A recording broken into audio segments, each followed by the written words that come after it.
मंच पर मेहनत तो हम किए हैं, चले तो हम हैं, क्योंकि आदमी चले भी नहीं है। मेरा नाम सुनील शर्मा है जी।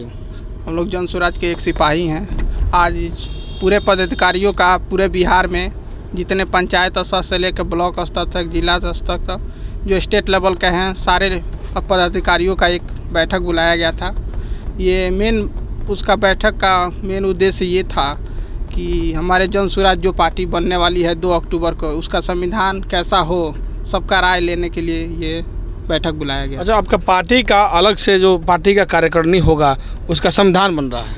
हाँ, संविधान बन रहा है। उसमें जो 121 लोग हैं उस संविधान में अपना सुझाव देंगे। जो अपने पदाधिकारी हैं, पूरे 1 करोड़ लोगों से अपना सुझाव मांगा जा रहा है। अब वो 101 पदाधिकारी बनाया गया उनका राय लेने के लिए। कल तक जो पद यात्रा चल रहा था, चल भी रहा है प्रशांत किशोर का। इससे पहले इंटरव्यू में कहा गया था कि जन स्वराज एक पार्टी नहीं है, लेकिन अब तो ये सुनने को आ रहा है 2 अक्टूबर को पार्टी हो जाएगी। राजनीतिक पार्टी जब हो जाएगी तो क्या विधानसभा की जितने सीटें हैं बिहार में 243 या 42 सभी पे लड़ेगी चुनाव? हाँ, जैसे आप कह रहे थे कि पार्टी नहीं बनेगी, तो प्रशांत जी का सीधा मकसद था कि पहले पूरे बिहार को जगाएं, पूरे बिहार के ज़िले में जाएं, अपना बात रखें लोगों से। मगर जो ये तड़प लोगों में है एक नए पार्टी का नया वो मतलब व्यवस्था बने बिहार में, उसके मतलब लोगों का जो पदाधिकारी थे उन्होंने परेशान कर दिया प्रशांत जी को। नहीं, एक पार्टी के रूप में इसको लिया जाए, तो उन्होंने ठीक कहा है कि 2 साल हमारा पूरा होने वाला है 2 अक्टूबर को, उसी दिन एक पार्टी अपना जन स्वराज। यानी पद यात्रा का जो समय है 2 साल 2 अक्टूबर को पूरा हो जाएगा? हाँ, 2 अक्टूबर को पूरा हो रहा है। उसी के उपलक्ष्य में एक पार्टी घोषित होगी और जन स्वराज 243 मतलब 243 पूरे सीट पे अपना चुनाव लड़ेगी इस बार। ये भी कहा जाता है कि जिस वर्ग के जितने लोगों की भागीदारी उतनी उनकी सीट मिलेगी। हाँ, इसका मतलब प्रशांत जी पुरजोर से इसका मतलब समर्थक हैं कि भाई जिसकी जितनी हिस्सेदारी उसकी उतनी भागीदारी, ये जो हमारी पार्टी उतने सीट देगी महिलाओं को ले भी। अच्छा, बिहार में किस तरह का बदलाव होना है, किस तरह का विकास होना है, कुछ तो आप बता सकते हैं? जैसे प्रशांत जी का भी 2 संकल्प मतलब मेन है कि जो भी है विधवा पेंशन मिल रहा है जो 400, आज के जो महंगाई है आप देख ही रहे हैं आप लोग, जितनी महंगाई है 200 में किसी का गुजारा हो नहीं रहा है। इसको देखते हुए प्रशांत जी ने कहा है कि पहला काम ये करेंगे जो 400 है पेंशन उसको सीधे 2000 किया जाएगा। और बिहार में नली गली सड़क बने ना बने, फैक्ट्री बने बना बने, मगर यहाँ स्थानीय स्तर पर आपके पंचायत में 15 से 20 हज़ार तक का आपका रोजगार जरूर हम यहाँ व्यवस्था कराएंगे, और कुछ हो ना हो। 2 मकसद उनका है। हाँ, अभी 2 तक मतलब 10 मुद्दा है उनके, 2 मतलब क्लियर है अपना कि 2 तो करना ही है। मतलब चलिए, अभी हम तो पार्टी का बात कर लें और बिहार की बात कर लें।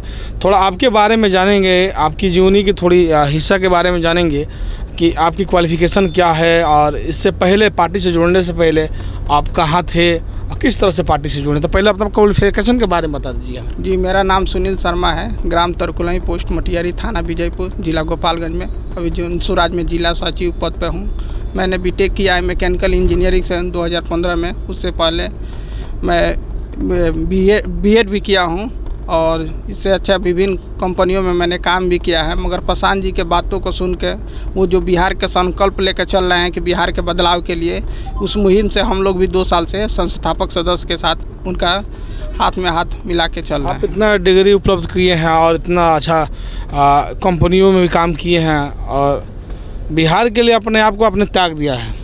जैसे प्रशांत जी ने सब कुछ अपना छोड़ के, वो यूनाइटेड स्टेट से लेके सारा हर कितने पार्टियों को मुख्यमंत्री बनाए, वो अपने आप को चाहे होते तक किसी पार्टी में मंत्री होकर वो अपने जीवन काटा सकते थे, अच्छा जीवन बिता सकते थे, वो लाखों करोड़ों रुपया कमाते थे।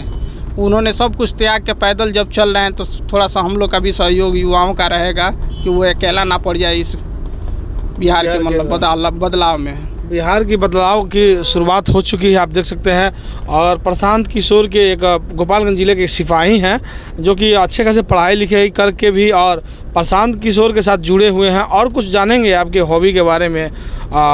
क्या आपको मतलब कि ऐसे होता है कि व्यक्ति के अंदर क्या, आपको खेल में क्या पसंद है? आपको मेन तो हम लोग जानते ही हैं सबको, तो मतलब खेलना तो क्रिकेट ही पसंद है, मगर देखना फुटबॉल पसंद है मुझे।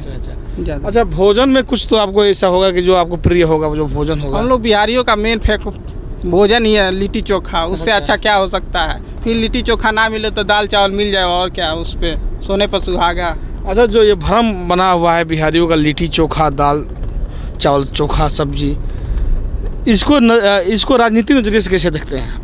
राजनीति नज़रिए से देखिएगा तो इसका यूज तो सब पार्टियों ने किया है। मोदी जी ने लेकर चिराग पासवान ने सबको हाईलाइट किया है, मगर उसी लिट्टी चोखा को एक हीन भावना से बिहारियों को देखा जाता है। जो आज के अमेरिकन जो कंपनी है, पिज़्ज़ा बर्गर, ये सब हावी हो गए हैं, मगर अपने मूल खाने को लोग बिहारी लोग भूल गए हैं।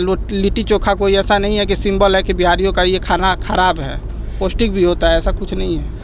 भोजन भी बिहार का फेमस है, लेकिन आप बिहार को छोड़ किसी और राज्य में जाते हैं तो लिट्टी चोखा का आप गलती से नाम रख लिए हैं, हम खाने के पसंद करते हैं तो लोग कहेंगे बिहारी है, और बिहारी शब्द एक गाली बना हुआ है। क्या आपको लगता है जब जन स्वराज 25 में चुनाव लड़ेगी, सरकार में आती है, तो ये बिहारी का जो धब्बा लगा हुआ है गाली का, यह हटाने में कामयाब होगी?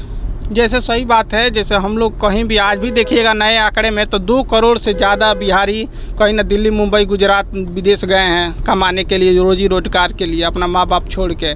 बिहार के लड़के जो माँ बाप हैं अपनी लड़कियों का विदाई नहीं करते हैं, लड़कों का भी विदाई करते हैं उसी तरह से। बिल्कुल। मगर इसी को संकल्प लेके प्रशांत जी कह रहे हैं कि 10 साल में, एक दिन में नहीं, झूठा नहीं बोला जाएगा कि एक दिन में हम आएंगे, एक बेर में आएंगे, पूरे बिहार को बदल देंगे। उन्होंने बोला है कि 10 साल अगर हमको मौका मिलता है तो अग्रणी ये 10 राज्यों में बिहार को लाके खड़ा कर देंगे, जहाँ गुजरात, मुंबई, हरियाणा, पंजाब से लोग आके बिहार में रोजगार करेंगे। यानी कि जो बिहारी आज पलायन कर रहे हैं, जन स्वराज जो है कि सत्ता में आती है तो 10 सालों के अंदर यानी कि दूसरे राज्य से लोग यहाँ पे काम करने के लिए आएंगे। जी एकदम प्रशांत जी का एकदम मतलब मूल है कि बिहारियों का जो आत्मसम्मान खोया है उसको दिलाएं और यहीं पे रोजी रोजगार का व्यवस्था करें, जो पलायन यहाँ से रोका जा सके। अभी एक आखिरी सवाल आपसे करेंगे। अभी पटना से आप वापस आ रहे हैं, सभा में पूरे बैठक की, आपने पूरी बात सुनी। अभी आप इस समय के बाद से आपका अगला कदम क्या होगा? हम लोग का यही काम होगा कि जन स्वराज को और ज़मीनी स्तर पर उतारा जाए और 2025 की लड़ाई में जितनी अपनी क्षमता है उसमें पुरजोर तरह से जन स्वराज को आगे बढ़ाया जाए, ज़्यादा से ज़्यादा लोगों को समझाया जाए और सदस्य बनाया जाए जन स्वराज को, जो 2025 में कि 200 पार सीट कैसे भी लाना है जन स्वराज का। ये संकल्प है आप लोगों का? संकल्प है, एकदम संकल्प है। 200 पार आ रही है जन स्वराज। और प्रशांत किशोर का हमने बाइट भी सुना है और यूट्यूब के माध्यम से, फेसबुक के माध्यम से हम ये देख रहे हैं कि वो कह रहे हैं कि आज तक हमने जिसको लड़ाया है, लड़े तो नहीं हैं, लेकिन जिसको लड़ा है चुनाव में उसको जिता दिए हैं। तो क्या ये जो बात सही, जो कहते हैं कि जब हम दूसरे किसी को जिता सकते हैं तो आप लोगों को भी जिता सकते हैं, क्या ये आपको लगता है कि ये हो सकता है बिहार में? हो सकता है, क्यों नहीं हो सकता। वो एग्जाम्पल है, जीता जागता है एग्जाम्पल हो गए हैं पूरे बिहार में, पूरे इंडिया में कि भाई रणनीतिकार अगर कोई है प्रशांत किशोर हैं। अब कुछ नहीं आता है तब भी उनको चुनाव लड़ाने तो आता ही है। लोगों का इसीलिए तो उनसे जुड़ा हुआ है कि ये बंदा हारने नहीं देगा, खुद हारा नहीं है तो वो दूसरे को हारने भी नहीं देगा।